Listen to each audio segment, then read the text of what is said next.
Welcome to Roxy's Pinoy Stories. Sabi nila, kapag mahal ka ng isang tao, poprotektahan ka niya sa lahat ng sakit at kapahamakan. Gagawin niya ang lahat para hindi ka umiyak, para hindi ka masaktan, at para maramdaman mong ligtas ka sa piling niya.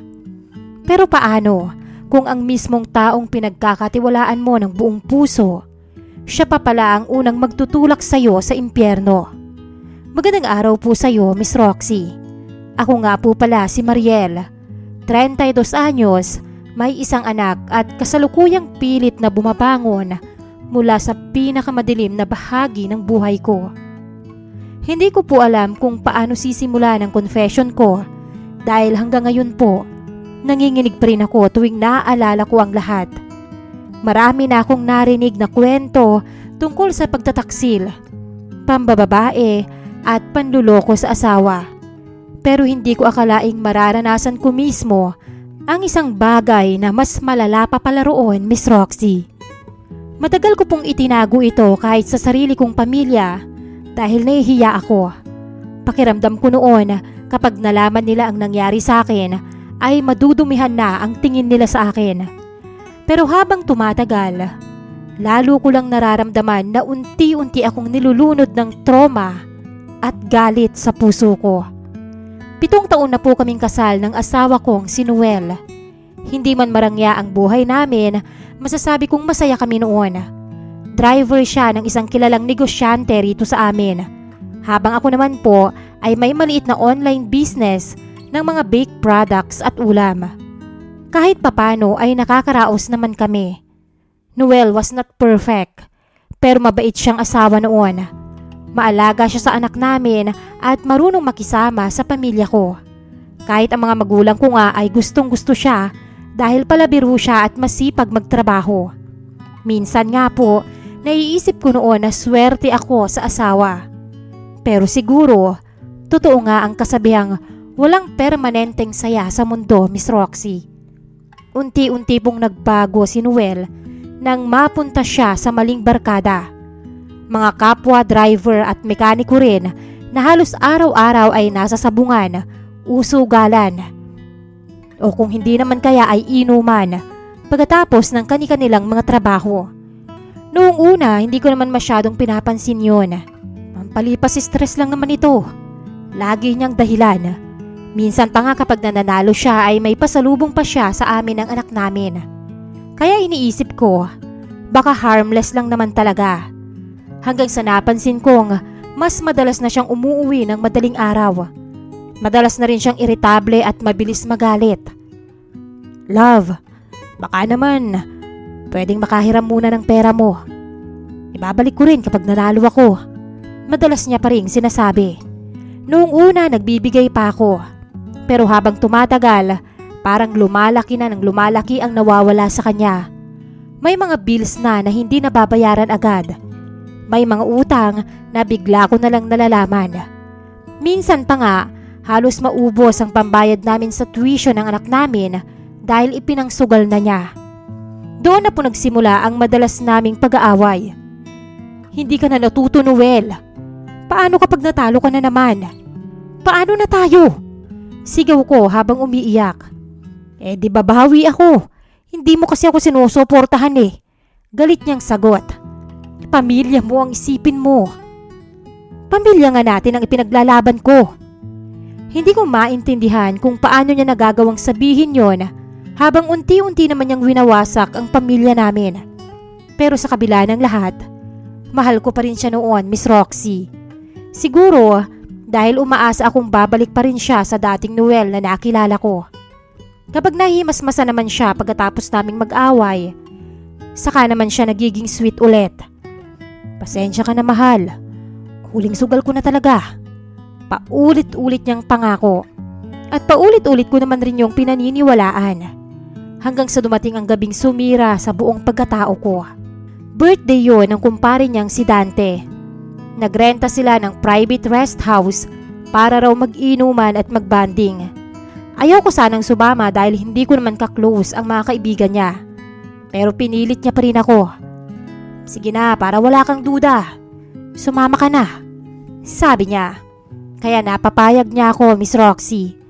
Pagdating namin doon, maayos naman sa umpisa. May videoke, may ihaw-ihaw at may swimming pa para sa mga bata. May alanding asawa at girlfriend na kasama kaya medyo naging kampante ako. Pero habang tumatagal at lumalalim ang gabi, napapansin kong palakas ng palakas ang inom nila Noel. Lumalakas din ang mga bunganga nila. Nagyayabangan sila tungkol sa pera, motor, babae at kung ano-ano pa. Mas lalo na ring lumalakas ang loob nilang magbabarkada dahil sa alak. Nasa isang mahabang mesa silang lahat noon habang puro bote ng beer at mamahaling alak ang nakakalat sa harapan nila. Halos mag-uumaga na pero wala pa ring balak tumigil ang mga yon. Tahimik lang sana akong kumakain sa gilid habang nagsiselfone nang marinig kong bigla na lang napunta ang usapan tungkol sa mga asawa nila. Pre, aminin na natin. Jackpot talaga si Noel. Sabi ng isa nilang kaibigan habang nakatingin sa akin. Kung ako nagkaroon ng misis na ganyan, aba, hindi ko na pagtatrabahuhin. Nagtawanan silang lahat. Kala mo naman kaya mong buhayin. Sagot ni Noel sabay lagok ng alak. Hindi pre, seryoso ako. Si Mariel kasi, iba talaga ang aura. Kahit simpleng damit, napakaganda ng katawan. Dagdag pa nung isa. Hindi ko na gustong pansinin sana dahil pakiramdam ko, normal na lasing lang silang nag-uusap. Pero habang tumatagal, parang nagiging iba na ang tono ng mga boses nila. Ikaw Dante, kamusta naman ang misis mo? Tanong ng isa. Ayos naman, pero syempre iba pa rin kapag ibang putahe. Tawanan na naman silang lahat. Kung pagandahan lang ng asawa, lamang talaga si Noel. Pero kung pagalingan magpasunod, ibang usapan na yon. Mayabang nasabi ng isa pa. Anong ibig mong sabihin? Natatawang tanong ni Noel. Simple lang pre. Ang tunay na lalaki, kontrolado ang babae. Bakit? Kontrolado ko naman si Mariela. Sagot ni Noel habang nakatingin sa akin. Kahit anong sabihin ko, sumusunod yan. Hindi ko nagustuhan ang paraan ng pagkakasabi niya noon. Parang hindi niya ako asawa kundi pag-aari. Talaga ba? Hamon ni Dante habang nakangisi. Kung sabihin mong, halikan niya ako ngayon, susunod kaya? Natahimik ako bigla. Akala ko magagalit si Noel. Pero ang ginawa niya, Miss Roxy, nakipagsabayan siya sa pagtawa. Gago ka talaga pre, sabi niya habang umiinom. Hindi pre, seryoso ako. Diba sabi mo mahal ka niyan? Subukan mo nga. Doon na ako tuluyang nainis. Pwede ba? Tama na nga yung ganyang usapan ninyo. Naiirita kong sabi habang tumatayo. Pero lalo lang silang nagtawanan. O ayan tuloy, nagagalit na si Mrs. Takot na naman si Noel. Baka under desaya. Kitang-kita ko noon kung paano nag-iba ang mukha ng asawa ko. Parang natapakan ang ego niya dahil sa kantsawa ng mga kaibigan niya. Ako? Under? Tumawa siya ng pilit. Subukan niyo ako. Biglang naglabas ng baraha si Dante sa mesa. O sige pre, isang laro lang. Kapag nanalo ka, doble balik namin sa pera mo. Maya-maya pa nagpaalam akong magpapahinga muna sa kwarto sa itaas. Sige lab, magpahinga ka muna. Susunod ako maya-maya. Nakangiti pa niyang sabi habang tumungga pa ng isang alak. Hindi ko alam, Miss Roxy, na yun na pala ang simula ng bangungot ko. Pagkapasok ko sa kwarto, agad akong humiga. Pagod na pagod ako noon dahil madaling araw pa lang ay nagluto na ako ng ambag namin sa handaan. Hindi ko alam kung gaano na ako katagal natutulog nang maramdaman kong may humawak sa mga binti ko. Akala ko noong una si Noel lang yon. Pero nang marinig ko ang boses, nanlamig ang buong katawan ko. Huwag kang maingay. Panalo kita. Bigla akong nagising ng tuluyan. Hindi asawa ko ang lalaking nasa tabi ko. Amoy alak siya at mabigat ang katawan. Pilit kong tinutulak pero parang wala akong lakas. Bitawan mo ko. Umiiyak kong sigaw, pero mabilis niyang tinakpan ang aking bibig. Miss Roxy, hindi ko na po ikukwento lahat ng detalye. Dahil hanggang ngayon ay hindi ko pa rin kayang balikan ng buo ang nangyari. Ang malinaw lang sa akin, pakiramdam ko noon ay parang wala na akong silbi bilang tao. Para akong laruan na basta nalang pinaglaruan. Pagkatapos ng nangyari, nanginginig akong bumaba ng kwarto habang umiiyak at halos hindi makalakad. Hinanap ko si Noel. Akala ko tutulungan niya ako. Akala ko magagalit siya. Akala ko, Miss Roxy, ipagtatanggol niya ako. Pero nang makita ko siya, nakaupo lang siya habang hawak ang bote ng alak. Walang reaksyon. Bakit mo hinayaan? Sigaw ko habang humahagulgol. Hindi siya makatingin sa akin hanggang sa nagsalita yung lalaking gumawa sa akin ng kahayupan. Oy pre, bayad ka na sa utang mo sa akin. Nagtawanan pa sila. Parang gumuho ang mundo ko noon, Miss Roxy. Doon ko nalaman ang lahat. Natalo pala si Noel sa sugal nilang magkakaibigan. Wala na siyang perang pambayad, kaya ako ang ipinusta niya. Ako na asawa niya, na taong kasama niyang nangarap, taong nagsakripisyo para sa kanya, at ina ng kanyang anak, ay ipinagpalit niya sa pera o ipinusta sa mga kaibigan niya. Hindi ko maipaliwanag ang sakit na nararamdaman ko noon, Miss Roxy. Pakiramdam ko na walan ako ng pagkatao. Parang hindi na nga ako tao sa paningin nila, kundi isang bagay lang na pwedeng ipasa-pasa. Sinampal ko siya ng paulit-ulit habang umiiyak. Paano mo nagawa sa akin to, Noel? Pero ang pinakamasakit, hindi man lang siya agad humingi ng tawad. Lasing ako. Hindi ko alam ang ginagawa ko. Yun lang ang paulit-ulit niyang sinasabi. Parang gusto kong mawala ng pandinig sa mga oras na yon. Umalis ako agad doon kahit nanginginig pa ang buong katawan ko. Buti na lang at may naitabi akong pamasahe sa bag ko. Mag-uumaga na nang makauwi ako sa bahay. Tahimik ang paligid pero pakiramdam ko sumisigaw ang mundo. Naligo ako ng paulit-ulit. Kuskus ako ng kuskus sa balat ko habang umiiyak. Pakiramdam ko sobrang dumi kong babae. Dumiretso na ako sa bahay ng mga magulang ko dahil naroon din naman ang anak ko. Pagdating ni Noel sa bahay ng mga magulang ko, galit na ako noon. Hindi na takot ang nararamdaman ko, kundi puro puot na. Mas naging matindi rin po ang naging komprontasyon namin matapos kong malaman ang buong katotohanan. Mariel, please, pakinggan mo muna ako. Halos lumuhod siya sa harap ko. Pero hindi na ako yung dating babaeng madaling maawa sa kanya. Anong gusto mong marinig ko, Noel? Nalasing ka? Na hindi mo alam ang ginagawa mo? Sigaw ko habang umiiyak. Mahal, nagsisisi ako. Nagsisisi ka dahil nahuli ka. Natahimik siya. Sabihin mo sa akin. Sigaw ko. Noong mga oras na ipinupusta mo ako sa mga kaibigan mo, ano ang tingin mo sa akin?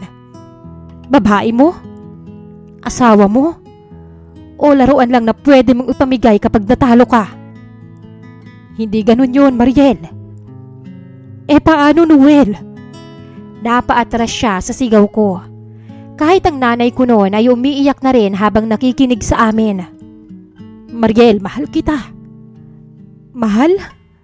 Natatawa akong napaiyak. Mahal mo ko pero hinayaan mong galawin ako ng ibang lalaki? Hindi ko naman akalaing gagawin talaga ni Dante. Pero pumayag ka. Tumahimik na naman siya. At mas lalo akong nasuklam dahil sa katahimikan niyang yun. Alam mo, Noel, mas matatanggap ko pa kung nang babae ka na lang. Mas matatanggap ko pa kung sinaktan mo ko physically. Pero yung ipamigay mo ko, yun ang klase ng demonyong hindi ko akalaing kaya mong maging. Please, Mariel, para sa anak natin. Huwag mong gamitin ang anak natin. Sigaw ko habang nanginginig. Dahil kung mahal mo ang anak mo, hindi mo sisirain ang nanay niya. Bigla siyang lumuhod noon habang umiiyak. Patawarin mo ko. Pero sa unang pagkakataon sa buong relasyon namin, wala na akong naramdamang awa para sa kanya. Tinitigan ko lang siya habang tuloy-tuloy ang mga luha ko. Kilala pa ba kita, Noel? Mahina akong tanong. O simula pa lang, hindi ko na talaga alam kung sino ka. Ilang araw akong hindi lumabas ng kwarto. Kahit anak ko ay halos hindi ako makausap noon dahil pakiramdam ko, Miss Roxy, wasak na wasak ako.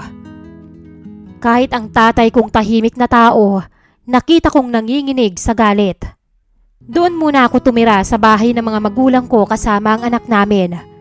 Pero kahit nakalayo na ako, hindi pa rin ako matahimik. Halos gabi-gabi akong binabangungot. Minsan, naiisip ko na baka kasalanan ko rin. Baka kung hindi ako sumama ron, hindi mangyayari yon. Pero sabi ng kapatid ko, wala akong kasalanan. At kahit kailan, walang matinong lalaking kayang ipusta ang asawa niya. Halos araw-araw ay pumupunta si Noel sa bahay namin para manghingi ng tawad. Minsan, lumuluhod pa siya sa harap ng gate. Mahal, patawarin mo na ako. Magbabago na ako. Pero sa tuwing nakikita ko siya, bumabalik lahat ng alaala. Isang gabi, kinausap ako ng kaibigan kong si Cheryl na asawa rin ng isa nilang kabarkada. Hindi yun ang unang beses na ginawa nila yun, Mariel. Parang nanlamig ang buong katawan ko. Ano? Kapag nagiinuman sila, madalas silang magbiro tungkol sa mga asawa nila. Nagyayabangan sila ng kung sino ang pinakamaganda, pinaka-sexy. Akala ko hanggang biro lang yun. Pakiramdam ko, Miss Roxy, lalo akong nadurog. Ibig sabihin, matagal na pala nila akong pinag-uusapan. Parang hayop at parang isang tropeyo. Hinawakan niya ang mga kamay ko. Pero si Noel, Mariel, siya raw mismo ang nagsabi na game siyang ipusta ka dahil sigurado naman daw siyang mananalo siya. Hindi ko na napigilang mapaiyak noon. Hindi ko matanggap na kaya pala niya akong pagtawanan kasama ng mga kaibigan niya habang ako ay buong puso ko siyang minamahal. Mas lalo akong nasuklam, Miss Roxy, nang malaman kong ipinagyabang pa raw ni Dante ang ginawa niya sa akin pagkatapos noon. Pakiramdam ko gusto kong ipakulong silang lahat. Pero natatakot naman ako para sa anak ko. Paano kapag lumaki siyang nalaman niya ang ginawa ng ama niya? Iyon ang dahilan kung bakit hanggang ngayon ay litong-lito pa rin po ako. Minsan, naaawa din ako kay Noel kapag nakikita kong umiiyak siya sa labas ng bahay.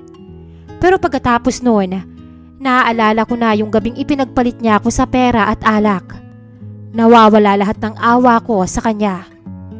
Hanggang ngayon, hindi pa rin po ako makatulog ng maayos.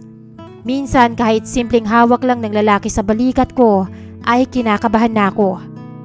Pakiramdam ko, may malaking parte ng pagkatao ko ang namatay noong gabing yon. Ang mas masakit pa, Miss Roxy, may ilan sa mga kamag-anak namin na nagsasabing patawarin ko na raw si Noel. Lalaki lang yan, nagkakamali din. Para sa anak mo, magpatawad ka.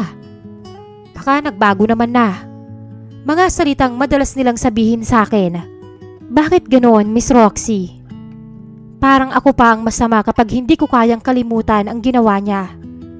Bakit parang ako pa ang kailangang umintindi? Hindi ba nila naisip na habang buhay kong dadalhin ang trauma na yon?